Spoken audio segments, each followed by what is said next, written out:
দেখো, আজকে আমরা সাধারণত যে কোশ্চেনটা করব সেটা হচ্ছে মাধ্যমিক বায়ুমণ্ডল চ্যাপ্টারেরই খুবই ইম্পর্টেন্ট কোশ্চেন। বায়ুমণ্ডলের তাপ ও তাপের তারতম্যের কারণগুলি কি? খুবই ইম্পর্টেন্ট কোশ্চেন। কোশ্চেন মার্কস 5 দেখো ডিসপ্লেতেই আছে, তোমরা দেখতে পাচ্ছ কোশ্চেন মার্কস 5। কোশ্চেনটা বারবার পরীক্ষায় এসছে এবং তোমাদেরকে বারবার এটাই আমি বলবো যে কোশ্চেনটা খুব ভালোভাবে মুখস্থ করতে হবে এবং কোশ্চেনের প্রত্যেকটা পয়েন্ট, এভরি পয়েন্ট খুব সুন্দরভাবে ডেফিনেশন করতে হবে এবং খুব সুন্দরভাবে তাকে বর্ণনা করতে হবে। আমি কোশ্চেনটা খুব সুন্দরভাবে প্রত্যেকটা পয়েন্ট ওয়াইজ ডেফিনেশন করে দিয়েছি, তোমরা কোশ্চেন থেকে ভিডিও থেকে পজ করে উত্তর অ্যান্সারটা পেয়ে যাবে। আর পিডিএফ যদি তোমরা নিতে চাও তাহলে ডেসক্রিপশন লিংকে গিয়ে তোমরা পিডিএফ অবশ্যই পেয়ে যাবে। আমরা পয়েন্টগুলো দেখে নেবো যে পয়েন্টগুলো কি কি রয়েছে। পয়েন্টগুলো প্রথমেই আমরা একটা ইন্ট্রোডাকশন দেওয়ার সময় আমরা পয়েন্টের নাম প্রথমে তুলে দেব। দেখো পয়েন্টগুলো কি কি রয়েছে, দেখতেই পাচ্ছ। দেখো, একটা ভূমিকা দিতেই হয়, প্রত্যেকটা কোশ্চেনে একটা ভূমিকা তোমাদের লাগবে এবং দিতেই হবে। ভূপৃষ্ঠের সর্বত্র তাপ সমান নয়, স্থানভেদে বায়ুর উষ্ণতার তারতম্য ঘটে থাকে। স্থানভেদে মানে হচ্ছে যে ধরো আমি আমি একটি জায়গায় বসবাস করি, ধরো সাঁইথিয়াতে আমি বসবাস করি। এখানকার যা তাপমাত্রা হয়তো দার্জিলিং এ সেই তাপমাত্রা নাও হতে পারে। তাহলে দেখো, স্থানের পরিবর্তনের সাথে সাথে তাপমাত্রার পরিবর্তন হচ্ছে, তাই স্থানভেদে উষ্ণতার তারতম্য ঘটে থাকে। বায়ুর উষ্ণতার তারতম্যের বিভিন্ন কারণগুলি হলো যথা, দেখো প্রত্যেকটা পয়েন্ট দেওয়া হয়েছে। ফার্স্ট পয়েন্ট দেওয়া হচ্ছে অক্ষাংশ। অক্ষাংশ জিনিসটা কি সেটা আমি তোমাদের ডেফিনেশনে খুব সুন্দরভাবে বলেছি। 2, সমুদ্রপৃষ্ঠ থেকে উচ্চতা। সমুদ্রপৃষ্ঠ থেকে বিভিন্ন উচ্চতায় তাপমাত্রা তারতম্য দেখা যায়। অর্থাৎ কি, সমুদ্রের জল যে লেভেলে থাকে সেখান থেকে বিভিন্ন জায়গার, ধরো সমুদ্র থেকে পৃষ্ঠ থেকে আমরা সবসময় জানি যে কোনো জায়গার উচ্চতা মাপতে গেলে তোমার আমার বাড়ির উচ্চতা দিয়ে উচ্চতা মাপা যাবে না, বা কোনো রাস্তার উচ্চতা দিয়ে উচ্চতা মাপা যাবে না। সমুদ্রের পৃষ্ঠের জল যে জায়গায় দাঁড়িয়ে থাকে সেটাকে জিরো ধরা হয় এবং সেখান থেকে উপরের দিকের উচ্চতা মাপা হয়। নেক্সট পয়েন্ট আছে সমুদ্র থেকে দূরত্ব। সমুদ্র থেকে দূরত্বের উপরেও নির্ভর করে তাপমাত্রা তারতম্য ঘটে। পরের পয়েন্ট হচ্ছে বায়ু প্রবাহ। বায়ু প্রবাহ কি সেটাও হয়, বায়ু প্রবাহের কারণেও আমাদের উষ্ণতার তারতম্য ঘটে থাকে। পরের পয়েন্ট হচ্ছে সমুদ্র স্রোত। সমুদ্র স্রোতের কারণেও ঘটে থাকে। ভূমির ঢাল। ভূমির ঢাল কি সেটাও আমি ডেফিনেশনে বলেছি। ভূমির প্রকৃতি কি সেটাও আমরা ডেফিনেশনে দেখব। আর অরণ্যের অবস্থান। অরণ্যের অবস্থান মানে হচ্ছে বনভূমি। বনভূমির অবস্থানের কারণেও তাপের তারতম্য ঘটে থাকে। প্রত্যেকটা পয়েন্টকে আমাকে পার্ট পার্ট ভাবে বিশ্লেষণ করতে হয়েছে, সেহেতু ভিডিওটা একটু বড় হয়েছে। তোমরা আশা করি পুরো ভিডিওটা দেখবে। পুরো ভিডিওটা দেখলে তোমাদের পুরো কোশ্চেনের যে পুরো কনসেপ্ট, বায়ুমণ্ডলের উষ্ণতার যে তারতম্য কি কারণে হয়, পুরো কনসেপ্টটা তোমাদের ক্লিয়ার হয়ে যাবে। তাই প্রত্যেকটা পয়েন্টকে আমাকে ভেঙে ভেঙে বোঝানোর জন্য একটু ভিডিওটা হয়তো বড় হয়েছে, কিন্তু তোমরা ভিডিওটা পুরোটা যদি দেখো তাহলে এই কোশ্চেনটা তোমাদের আর কোনো রকম ভাবে মানে কনফিউশন থাকবে না। অর্থাৎ কি, পুরো কোশ্চেনটা তোমাদের কমপ্লিট হয়ে যাবে। দেখো আমাদের ফার্স্ট পয়েন্ট যেটা রয়েছে সেটা হচ্ছে অক্ষাংশ। অক্ষাংশ জিনিসটা কি সেটা আমাদের দেখে নিতে হবে। অক্ষাংশ জিনিসটা কি, দেখো আমরা অক্ষাংশ বলতে সাধারণত বুঝি যে নিরক্ষরেখা থেকে পৃথিবীর যখন উত্তর গোলার্ধে যাওয়া যায় তখন তার মান ধীরে ধীরে বাড়তে থাকে। আগে দেখবো আমাদের পয়েন্টের যে বিশ্লেষণ, পয়েন্টের যে প্রথম পয়েন্ট রয়েছে অক্ষাংশ, তার অক্ষাংশের আমাদের জিনিসটা কি সেটা আমাদেরকে প্রথমেই দেখে নেবো যে অক্ষাংশ জিনিসটা কি। দেখো আমাদের ডিসপ্লেতে আসছে অক্ষাংশ জিনিসটা কি। দেখো, অক্ষাংশ বলতে এখানে যেটা বোঝাচ্ছে, বায়ুমণ্ডলের উষ্ণতার তারতম্যের অক্ষাংশের ভূমিকা কি কি রয়েছে। ক খ করে এগুলো সাব ভাগ দেওয়া হয়েছে। ক হচ্ছে সাব ভাগ, মেন পয়েন্ট হচ্ছে অক্ষাংশ। দেখো অক্ষাংশ থেকে আমাদের একটু গ্যাপ দিয়ে দেওয়া হয়েছে, মানে মেন পয়েন্ট হচ্ছে অক্ষাংশ।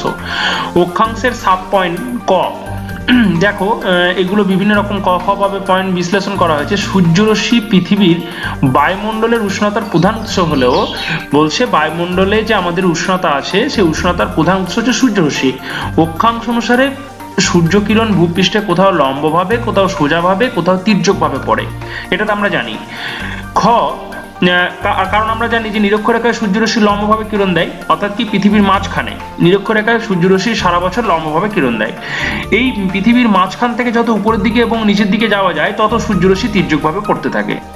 খ হচ্ছে লম্বভাবে পতিত রশ্মির তুলনায় তির্যকভাবে পতিত রশ্মির উত্তাপের পরিমাণ কম হয়। এটাও তোমরা আগেই জেনেছো বা শিখেছো ক্লাস 9-এই, যে লম্বভাবে যেখানে সূর্যরশ্মি পড়ে সেই সূর্যরশ্মি যে পরিমাণে তাপ হয় তির্যকভাবে পড়লে তার চেয়ে তাপটা কম হয়। নিরক্ষরেখার উপর প্রায় সূর্যরশ্মি সারা বছর লম্বভাবে পড়ে। এটাও আমরা জানি যে নিরক্ষরেখায় সূর্যরশ্মি সারা বছর লম্বভাবে পড়ে, অর্থাৎ কি পৃথিবীর যেটা মাঝখান রয়েছে সেই মাঝখানে কি হয়, সূর্যরশ্মি সারা বছর লম্বভাবে পড়ে, এই জন্য এখানে তাপমাত্রাও কিন্তু বেশি থাকে। দেখো ডিসপ্লেতে তোমাদের একটা আইকন এসছে, এটা হচ্ছে আমাদের পৃথিবীর মাঝখানে দেখো নিরক্ষরেখা, তার উপরের দিকে দেখো মান বাড়ছে, অর্থাৎ 23.5 ডিগ্রি উত্তর রয়েছে, নিচের দিকে 23.5 ডিগ্রি দক্ষিণ, তারপরে রয়েছে সুমেরু বৃত্ত, তারপরে রয়েছে 90 ডিগ্রি।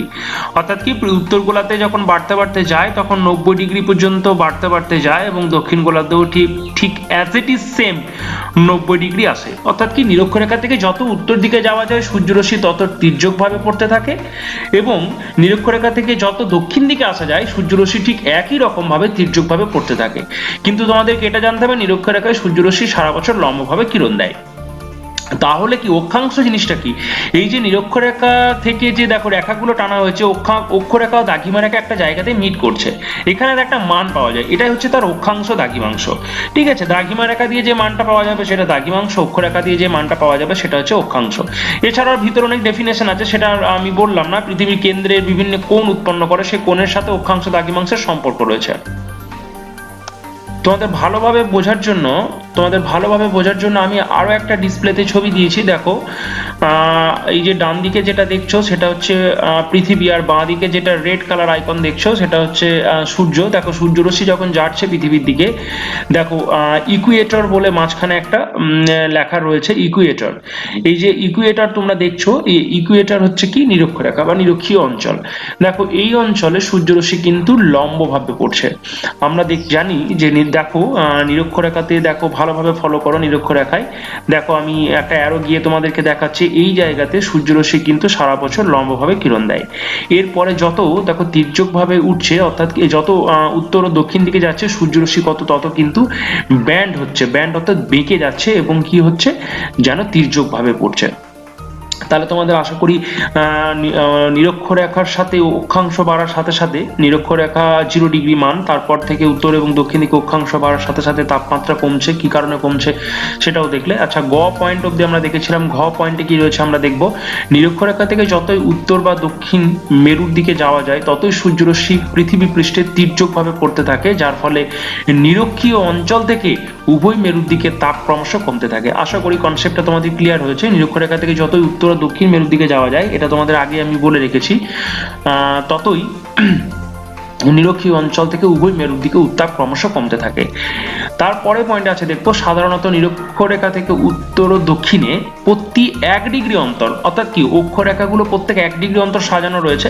নিরক্ষরেখা যেমন 0, তারপর উত্তর দিকে 1, 2, 3 এভাবে বাড়তে বাড়তে একদম 90 পর্যন্ত যাওয়া যায়। এখানে এটা তোমাদের শর্ট কোশ্চেনে আসে, প্রত্যেক 1 ডিগ্রি অক্ষাংশে, অর্থাৎ কি 1 ডিগ্রি অন্তর 0.28 ডিগ্রি সেন্টিগ্রেড উষ্ণতা কমে যায়। অর্থাৎ নিরক্ষরেখা 0 ডিগ্রি ধরো, নিরক্ষরেখা থেকে উপরের দিকে গেছো 1 ডিগ্রিতে, তাহলে নিরক্ষরেখায় যদি তোমার 50 ডিগ্রি তাপমাত্রা হয়, তাহলে ওখানে গিয়ে তাপমাত্রা 0.8 কমে যাবে, অর্থাৎ কি 50 থেকে 0.8 কমে আসবে। বেশ, এরপর আমরা দেখব নিরক্ষরেখার উভয় দিকে 23 ডিগ্রি অক্ষাংশ স্থান গ্রীষ্মমণ্ডল বা উষ্ণমণ্ডলের অন্তর্গত। এই অঞ্চলে দিনের দৈর্ঘ্য বিশেষ কোনো পার্থক্য দেখা যায় না। আমরা জানি নিরক্ষরেখায় 23 ডিগ্রি স্থান পর্যন্ত গ্রীষ্মমণ্ডলের অন্তর্গত, অর্থাৎ কি পুরোটাই হচ্ছে গ্রীষ্মমণ্ডলের অন্তর্গত।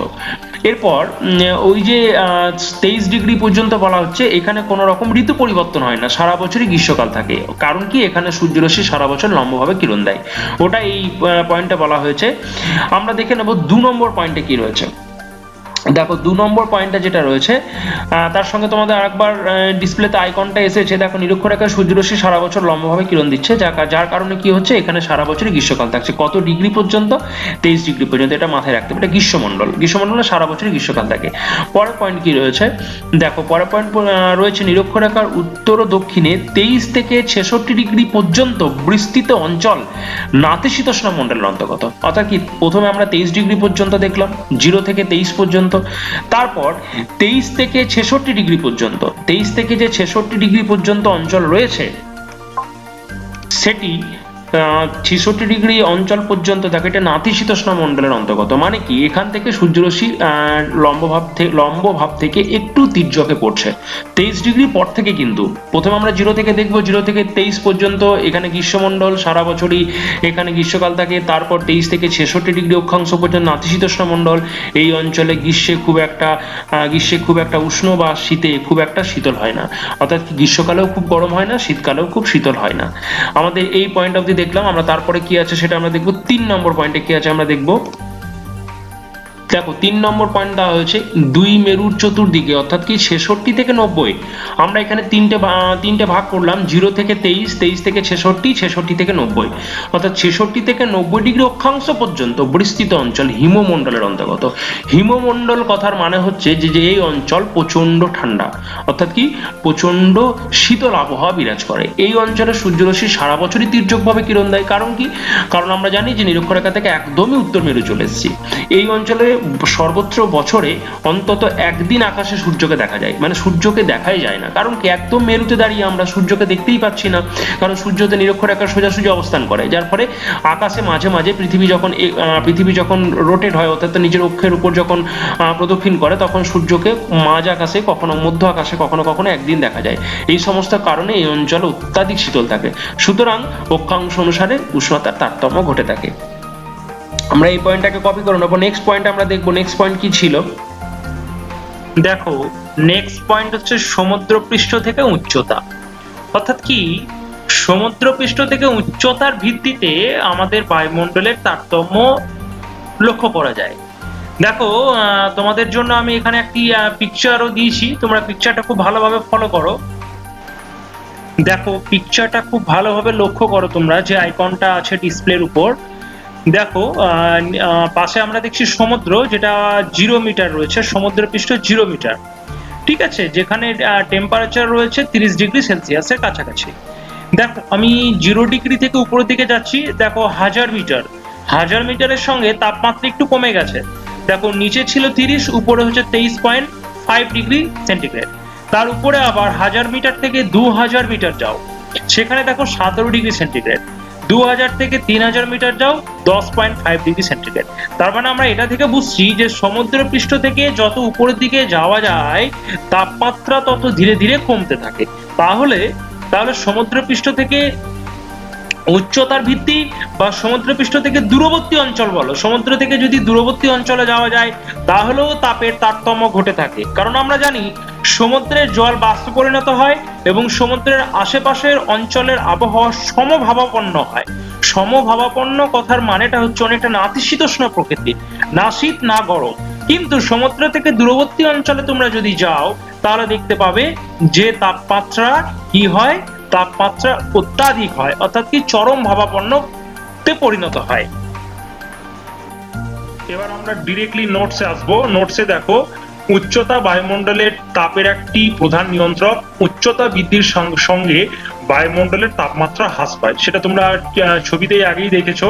সাধারণত ট্রোপোস্ফিয়ার স্তরে, অর্থাৎ ট্রোপোস্ফিয়ার মানে 18 কিমি পর্যন্ত, 0 থেকে 18 কিমি পর্যন্ত, সাধারণত ট্রোপোস্ফিয়ার স্তরে প্রতি 1 কিমি উচ্চতা বৃদ্ধিতে বায়ুমণ্ডলের উষ্ণতা 6.4 ডিগ্রি সেন্টিগ্রেড, কোনো বইয়ে হয়তো তোমাদের 6.5 ডিগ্রি সেন্টিগ্রেড পেতে পারো, হারে কমে যায়। একে উষ্ণতা হ্রাসের হার বা নরমাল ল্যাপস রেট বলা হয়।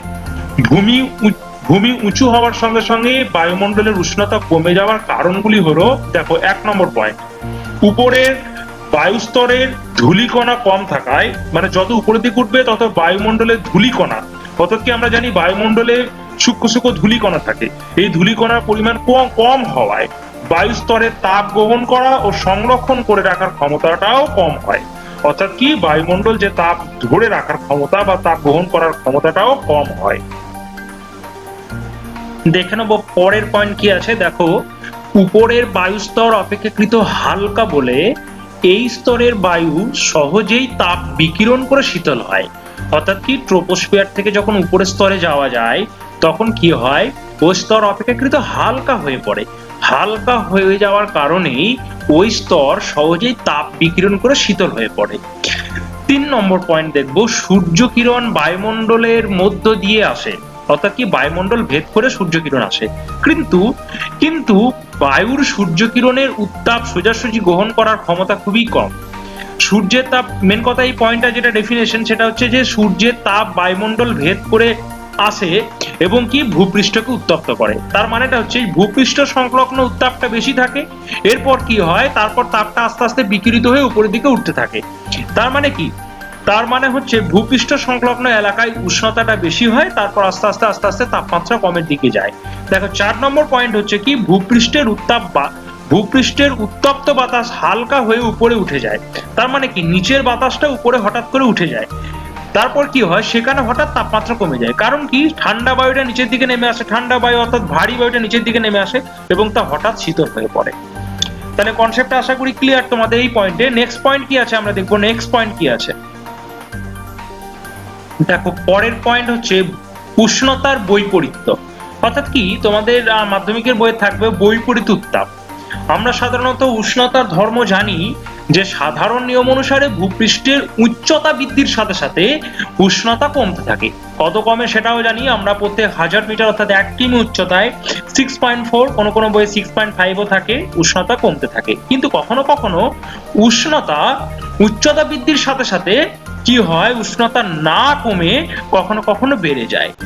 যে এই ধরনের এটা ঘটে থাকে সাধারণত পার্বত্য এলাকায়। এই যে ব্যতিক্রম অবস্থা, এইটাই হচ্ছে বৈপরীত্য উত্তাপ। এটা কোথায় দেখা যায়, এটা সাধারণত পার্বত্য অঞ্চলে দেখা যায়। আমরা দেখে নেবো যে বৈপরীত্য উষ্ণতার কারণটা কি। দেখো কারণটা কি, ঠান্ডা বায়ু গরম বায়ুর চেয়ে অপেক্ষাকৃত ভারী। আমরা জানি যে ঠান্ডা বায়ুটা গরম বায়ুর চেয়ে অপেক্ষাকৃত ভারী হয়। তাই তাই আমরা শীতকালে যদি ইউ আকৃতির পার্বত্য উপত্যকায় যাওয়া যায়, তাহলে সাধারণত কি হবে, পার্বত্য উপত্যকার যে পর্বতের উপরি অংশে অত্যাধিক ঠান্ডা আমরা জানি, আর ঠান্ডা বায়ু কি হয়, ঠান্ডা বায়ু ভারী হয়ে যায়, আর ভারী হওয়ার কারণে পর্বতের গা বেয়ে সেটা পৃথিবীর মাধ্যাকর্ষণ শক্তির টানে নিচের দিকে নেমে আসে। নিচের দিকে নেমে আসে এই যে বায়ু, এই বায়ুটাকে ক্যাটাবেটিক বায়ু বলা হয়। পাহাড়ের ঢাল বেয়ে নিচের দিকে নেমে আসে এবং কি হয়, দেখো নিচের দিকে নেমে আসে, এটা ক্যাটাবেটিক বায়ু আস্তে আস্তে নিচের দিকে নেমে আসে এবং নিচের জায়গাটা ঠান্ডা হয়ে যায় এবং নিচের দিকের যে উষ্ণ বায়ুটা থাকে সেটা হালকা বলে উপরের দিকে উঠে যায়। এটা সাধারণত পার্বত্য এলাকায় হয়। তাহলে আমরা কি দেখলাম, যে উপরের বায়ুটা ঠান্ডা বায়ুটা নিচে এলো এবং নিচের গরম বায়ুটা উপরে গেল। তাহলে নিচে ঠান্ডা হয়ে গেল, উপরে গরম হয়ে গেল। কিন্তু আমরা জানি জিনিসটা কি, বায়ুর সাধারণ ধর্ম কি, উপরের দিকে গেলে বায়ু ঠান্ডা হবে, কিন্তু এখানে দেখো ব্যতিক্রম। পার্বত্য এলাকাতে সাধারণত এটা ব্যতিক্রম হয়। দেখো ভূপৃষ্ঠেও কখনো কখনো হয়। 2 নম্বর পয়েন্টে দেওয়া হচ্ছে ভূপৃষ্ঠ বায়ুমণ্ডলের তুলনায় দ্রুত হারে তাপ বিকিরণ করে। মানে বায়ুমণ্ডল, ভূপৃষ্ঠ ঠিক উপরে যাবে, ট্রোপোস্ফিয়ার, ট্র্যাটোস্ফিয়ার, মেসোস্ফিয়ার, আয়নোস্ফিয়ার যে স্তরগুলো রয়েছে, সেই স্তরগুলো কম পরিমাণ উত্তপ্ত হয়, অর্থাৎ কি ভূপৃষ্ঠ দ্রুত তাপ বিকিরণ করে এবং শীতল হয়ে পড়ে। আর সেই যে শীতল সেটা বায়ুমণ্ডলের তুলনায় কম, তাহলে সাধারণত সেই জায়গাটা ঠান্ডা থাকছে, অর্থাৎ এইভাবে বৈপরীত্য উত্তাপের সৃষ্টি হয়ে থাকে। দেখো পরের পয়েন্ট হচ্ছে সমুদ্র থেকে দূরত্ব। এই পয়েন্টের ডেফিনেশনটা আমি আগেই বলে রেখেছি যে সমুদ্রের সংলগ্ন এলাকায় যে স্থানগুলো থাকে সেই স্থানগুলোর উষ্ণতা সাধারণত সমভাবাপন্ন থাকে, আর সমুদ্র থেকে যত দূরবর্তী অঞ্চলে যাওয়া যায় উষ্ণতা তত চরম ভাবাপন্ন হয়। এই পয়েন্টের ডেফিনেশনটা আমি আর বলছি না, তোমরা পুরো ডেফিনেশনটাকে ভিডিওটাকে পজ করে কপি করে নাও। ঠিক আছে, দেখো দ্বিতীয় পয়েন্টে দেওয়া রয়েছে চরম ভাবাপন্ন হয়। লাস্টের লাইনে দেখো আবহাওয়া কখনোই চরম ভাবাপন্ন হয় না, অর্থাৎ কি উষ্ণতার পরিমাণ কখনোই খুব বেশি বা কখনো খুব কম হয় না। সেটা কোথায় কিভাবে সেটা পয়েন্টে দেওয়া আছে। আমি এই পয়েন্টটা নিয়ে খুব একটা ডেফিনেশন তোমাদেরকে বলছি না, কারণ আমি আগেও বলেছি যখন সমুদ্র থেকে ভূপৃষ্ঠের উচ্চতা যখন আমরা পয়েন্টটা দেখছিলাম তখন এই পয়েন্টের বিশ্লেষণ আমি বলেই রেখেছি। আমরা পরের পয়েন্টে কি আছে সেই পরের পয়েন্টটা দেখে নেব।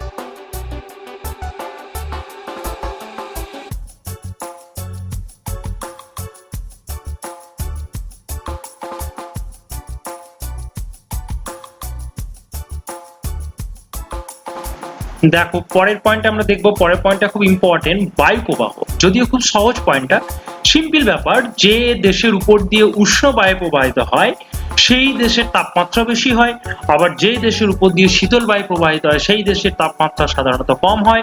যেমন একটা এক্সাম্পল আমি দিয়ে রেখেছি তোমাদের উদাহরণ হিসেবে, যে সাইবেরিয়ার শীতল বায়ুর জন্য শীতকালে দক্ষিণ চীনের তাপমাত্রা হিমাঙ্কের নিচে নেমে যায়। যদি সাইবেরিয়া যাওয়া যায় তাহলে সেখানে কি হয়, দক্ষিণ চীনের তাপমাত্রা কি হয়, অত্যাধিক ঠান্ডা হয়ে যায়। আবার লু, ফন, ঝিনুক প্রভৃতি স্থানীয় বায়ু প্রবাহিত হওয়ার ফলে স্থানীয় উষ্ণতার তাপ পরিবর্তন ঘটে থাকে। আমাদের যেমন বলা যায় যে পশ্চিম ভারতে যদি যাওয়া যায় তাহলে লু প্রবাহিত হয়, ঠিক আছে। লু প্রবাহিত হওয়ার কারণে কি হয়, গ্রীষ্মকাল অত্যাধিক তাপমাত্রা থাকে, ঠিক আছে। লু কখনো কখনো আমাদের পশ্চিমবাংলার উপরেও গ্রীষ্মকালে তোমরা জেনে থাকবে বা ফিল করে থাকবে, আর পশ্চিমবাংলার উপর দিয়েও কখনো কখনো প্রবাহিত হয়।